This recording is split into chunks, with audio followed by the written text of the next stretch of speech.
Isang 2 buwang gulang na sanggol ang naligtas matapos mabilis na rumispondi ang isang pulis sa Barangay Suarez noong Mayo 13, 2026.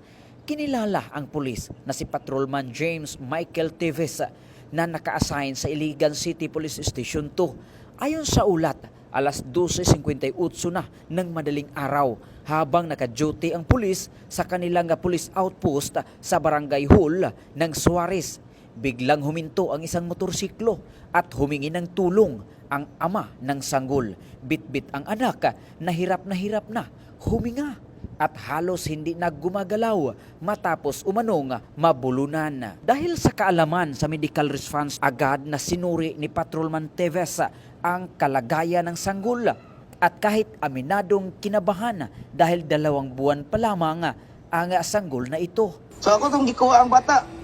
Ako siyang gipakulob. Ay recovery position din ako siyang gibakblos kadaghan.